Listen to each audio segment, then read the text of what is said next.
अस्सलाम वालेकुम गाइस, उम्मीद करता हूँ आप सब खैरियत से होंगे। तो आज की हमारी सेकंड क्लास होगी, सेकंड ट्यूटोरियल की सेकंड क्लास होगी एडोब फोटोशॉप 7.0। तो आज हमने जो पिछली वीडियो में जो पहली इसकी वीडियो थी उसमें बेसिक्स चीज़ें आपको बताई थी मैंने, ठीक है। तो आज हम लोग कुछ अपने टूल्स को जो है वो स्टार्ट करेंगे बग़ैर टाइम ज़ाया किए। जिन भाइयों ने अभी तक चैनल को सब्सक्राइब नहीं किया, चैनल को लाजमी सब्सक्राइब करें, बेल आइकन को लाजमी प्रेस करें और वीडियो को लाजमी लाइक करें।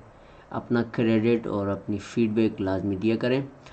तो वीडियो को शुरू करेंगे बग़ैर टाइम ज़ाया कि अभी हम कोई भी एक फ़ोटो ले लेते हैं ताकि आप लोगों को उसमें इजी स्टेप्स में सिखा सकूं। अच्छा, अब हम एक मिसाल के तौर पे हमने ये एक फ़ोटो ली है, ठीक है, पिक्चर है। अब हम इस पे वर्क, तो मकसद आपको टूल्स में समझाने के लिए सिर्फ बताऊंगा कि आपको टूल किस तरह यूज़ करने हैं फ़ोटोशॉप में। अच्छा, ऊपर आपके पास ये सारे जो लेफ़्ट साइड में टूल शो हो रहे हैं, ठीक है, जिसमें ये सर्कल है, फिर इसमें रेक्टेंगल है, ठीक है। तो इसमें 4 से 5 टूल्स हमें मिलते हैं। उसके बाद ये मूव टूल होता है, नीचे लेज़र है, लेसो है, ये मैजिक है, क्रॉप है, ठीक है, स्लाइस टूल है, ये हीलिंग है, बुरिश है, स्टैम्प है, फिर रेज़र है, फिर अपना ब्लोअर है, इस तरह फिर आपका बकेट है। तो ये टेक्स्ट के ये सारे टूल्स आपके आ जाते हैं। अच्छा, यहाँ तक तो ये आपके सारे टूल्स हैं, ठीक है। एडोब फोटोशॉप 7.0 अगर आप यूज़ कर लेते हो, आप सीख जाते हो, तो आपके लिए पीएस को सीखना कोई मुश्किल बात नहीं होती। उसमें सपोज़ आप छोटी सी मिसाल ले लें, एक फीचर्स उसमें एक्स्ट्रा दे दिए जाते हैं, तो आप उन फीचर्स को भी सीख जाते हो। लेकिन आपको 50% 70% आप सीखे हुए हो अगर 7.0, तो आपके लिए पीएस हो गया, सीएस, इस तरह के सॉफ्टवेयर यूज़ करना कोई बड़ी बात नहीं होगी। तो आपको यहाँ खींच के लाने का जो मकसद है वो ये है कि सिर्फ आपको पहले आप अपने फ्री सॉफ्टवेयर पे काम सीखो, बाद में आप पीएस प्रीमियम की तरफ अगर जा सकते हो। अगर आपके पास अभी भी इतनी है तौफीक है, अगर आपके पास पैसे हैं तो आप ऑलरेडी जाएं। लेकिन बहुत से भाइयों के पास ये नहीं होता, क्योंकि हमें कोई भी सोशल मीडिया पे अगर किसी भी सॉफ्टवेयर या किसी भी साइट पे अगर हम कोई परचेज़ करते हैं तो हमें उसके लिए पेड लेनी पड़ती है। दूसरा, उसके लिए हमें क्रेडिट कार्ड या डेबिट कार्ड की ज़रूरत होती है। तो इस तरह के हर बंदे के ये पहुंच से थोड़ा दूर होता है। तो इस वजह से मैंने ये फ्री सॉफ्टवेयर आपको यूज़ करवाया है, ताकि आप ये इजीली गूगल से उठा के इंस्टॉल भी कर सकते हो और आप इस पर अपना वर्क सीख भी सकते हो। अच्छा, सबसे पहले हम लिखते हैं रेक्टेंगल सर्कल वाला टूल, ठीक है। अभी मैं इसको माउस से मैंने राइट बटन क्लिक करके इस पर मैं ये सर्कल बनाता हूँ, ठीक है। अच्छा, ये टूल आपके कटिंग में भी इस्तेमाल होगा, ठीक है। तो कटिंग से मुराद आप समझ गए होंगे, कटिंग के लिए आप किसी चीज़ को काटते हो, उसके लिए भी इस्तेमाल होगा। अच्छा, अब मैंने जैसे ये पिक्चर इंपोर्ट की, इंपोर्ट जैसे ही की, तो यहाँ लेयर पर मेरे पास ये आप लॉक का निशान दे रहे होगे, ये हर फोटोशॉप में आता है। अच्छा, लॉक का निशान है, आपने इसको डबल क्लिक करना है और इसको अनलॉक करना है। ओके कर दें, यहाँ से लेयर आपकी अनलॉक हो गई। आप इस लेयर पे वर्क कर सकते हो। अब सपोज़ मैंने सर्कल रेक्टेंगल कटिंग टूल जो कि लिया है, अब मैं कंट्रोल सी वी अगर पेश करता हूँ तो मेरे पास ऑटोमेटिक ये देखोगे कटिंग हो चुकी है। तो ये टूल हमें इस तरीके से इस्तेमाल होगा। आपको मैं अगर जो समझा रहा हूँ, ये मैं उन स्टेप्स में और इजी स्टेप्स में समझा रहा हूँ ताकि आप लोगों को समझ आए और आप इसको जल्दी कवर अप करो, जल्दी सीखो, ठीक है। मेरी वीडियोस ज़्यादा लंबी भी नहीं होती हैं और इंशाल्लाह 5 या 10 वीडियो में इसका कोर्स भी ख़त्म हो जाएगा। तो ये आप पे डिपेंड करता है आप कितना जल्दी इसको लेते हो। तो ये आपने जहन में रखना है कि जो पहला वाला जो टूल है, कंट्रोल जेड हम करके अपनी जगह पर आते हैं, ठीक है। जो आपका पहला टूल है सर्कल, ये आप कटिंग पे भी इस्तेमाल कर सकते हो। उसके बाद रेक्टेंगल है, ठीक है, सर्कल, उसके बाद सिंगल वाला है, ये सारे आप कटिंग के लिए इस्तेमाल कर सकते हो। अच्छा, बाज़ औक़ात ये हमें बीच में जो हम पिक्चर्स पे एडिट करते हैं, हमें वहाँ भी ये ज़रूरत पड़ता है। सपोज़ हमें पीछे शेड देना हो तो हम वहाँ भी इस टूल को यूज़ करते हैं, या किसी चीज़ को हमने काटना हो, या किसी चीज़ को हमने हटाना हो, या किसी चीज़ को हमने छुपाना हो, तो हम उसके लिए भी इस टूल को यूज़ करते हैं, ठीक है। तो ये टूल, अब रेक्टेंगल को लेते हैं, इसको मैं अगर माउस के बटन से राइट के ज़रिए क्लिक करके जहाँ तक मुझे चाहिए, अब मैं कंट्रोल सी भी करता हूँ तो ये आप देखोगे ठीक है, ये चीज़ है। इसको मैं थोड़ा ऊपर करूँ ताकि आपको नज़र आए। अच्छा, जो मैं कंट्रोल सी भी करता जा रहा हूँ वो नई न्यू लेयर पे वर्क होता जा रहा है, ठीक है। अब सपोज़ यहाँ अगर आप देखो मेरे पास 2 न्यू लेयर बन गई, तो दोनों मैंने आपको समझाई थी। जो लेयर एक्स्ट्रा हैं आप उसको कुछ नहीं, डिलीट पे ला के इसको डस्टबिन में फेंक दो, मसला नहीं है। अच्छा, अब ये तो मैंने आपको जस्ट कटिंग का बताया। अब सपोज़ मैं इसको दोबारा ये क्लिक करता हूँ, ठीक है, सिलेक्ट करता हूँ इस जगह को। अब इस जगह को मैं सपोज़ कलर देना चाहता हूँ, तो मैं क्या करूँगा, बकेट सेलेक्ट करूँगा। उसके बाद मैं यहाँ से कलर सेलेक्ट करता हूँ, कोई भी रेड, ताकि आप लोगों को समझ आए। ओके किया और यहाँ ला के मैंने ये, तो ये चीज़ें होती हैं, समझ गए बात को। तो ये इस टूल को हम ऐसी जगहों पे यूज़ कर सकते हैं। तो हम अभी इसको हटाएंगे, ठीक है।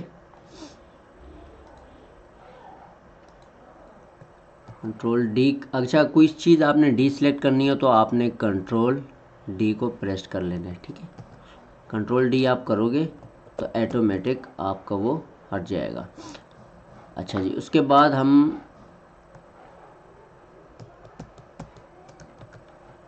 अब हम आते हैं अपने मैजिक टूल पे, ठीक है।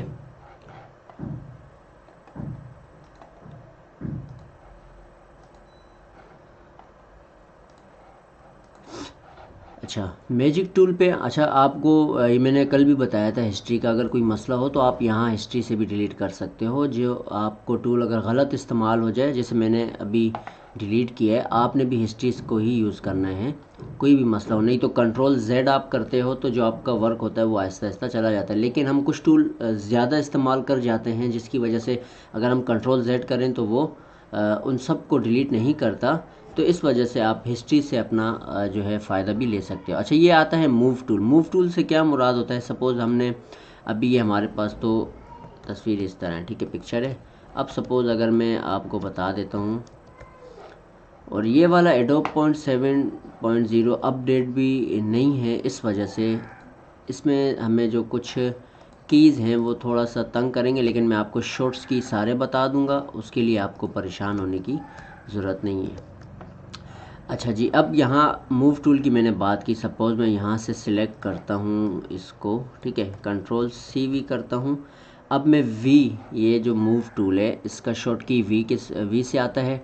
अब इसको मैं अगर लेके, ये देखें, ये हमारे मूव टूल पे काम आता है। बाज़ औक़ात हमें कटिंग पे भी ये बहुत ज़्यादा इस्तेमाल होता है, ये सब चीज़ें, ठीक है। अच्छा, अब आपने अगर माइनस, अगर पिक्चर को अपना मिनिमम करना है तो कंट्रोल आल्ट स्पेस अगर आप करते हो, अगर अपडेट है तो आप फिर यहाँ आपको माइनस का निशान शो होगा। अच्छा, नहीं होता तो आपने यहाँ से, ये आपके पास माइनस प्लस का ऑप्शन दिया हुआ है, यहाँ से आप माइनस कर सकते हो, यहाँ से आप प्लस भी इजीली कर सकते हो। लेकिन इसके शॉर्ट की कंट्रोल आल्ट स्पेस अगर आप पकड़ते हो तो ये माइनस होगा, कंट्रोल आल्ट अगर आप पकड़ते हो तो ये आपका प्लस होगा, ठीक है। तो ये चीज़ें हैं, आपको छोटी छोटी जो कीवर्ड्स, शॉर्ट्स कीवर्ड्स हैं, ये आपको काम आएंगे। अच्छा जी, मूव टूल का आपको पता लग गया है कि ये मूविंग के लिए होता है। उसके बाद हम आते हैं मैजिक टूल पे, जो कि ये भी कटिंग के लिए इस्तेमाल होता है, सिलेक्शन के लिए इस्तेमाल होता है। मकसद, मैजिक टूल आपके एक कलर को सिलेक्ट करता है। सपोज़ अभी हमारे पीछे, जैसे आपने फ़ोटोशॉप पे देखा होगा, हम लोग बाज़ों का जब तस्वीरें खिंचवाने जाते हैं तो हमारे पीछे ज़्यादातर लोग जो होते हैं वो पीछे एक कलर का बैकग्राउंड, जैसे ब्लू कलर का बैकग्राउंड रखते हैं या वाइट कलर का बैकग्राउंड रखते हैं। वो इस वजह से रखते हैं क्योंकि उनको मैजिक टूल यूज़ करने में आसानी होती है। नहीं तो वो, जिनके पास नहीं होता तो वो कटिंग टूल को इस्तेमाल करते हैं। लेकिन बेस्ट जो तरीका है वो, अगर आपका पीछे बैक एक कलर है तो उसके लिए आपका मैजिक टूल बेस्ट है। उस पर हम डायरेक्ट सिलेक्शन करते हैं। जैसे अब मैंने ये सिलेक्शन में आपको दिखाता हूँ। अब ये पिक्चर है, ठीक है, इसका बैकग्राउंड वाइट है तो मैं इसको सिलेक्ट करूँगा। अब इस तरह का कलर जहाँ जहाँ भी मिलेगा, एक ही जैसा कलर होगा, ये इसको सिलेक्ट करेगा। फिर मैं डिलीट का बटन प्रेस करता हूँ तो ये डिलीट हो जाएगा। अच्छा, अनलॉक करते हैं इसको। अब देखना आपको ये डिलीट करके दिखाएगा। सिलेक्ट किया हमने, इसको हमने डिलीट कर दिया, तो अब हमारे पीछे बैकग्राउंड जो है वो हट चुका। तो ये चीज़ें हैं। मैजिक टूल को हम किसी भी कटिंग के तौर पे इस्तेमाल करते हैं, तो सिलेक्शन के तौर पे।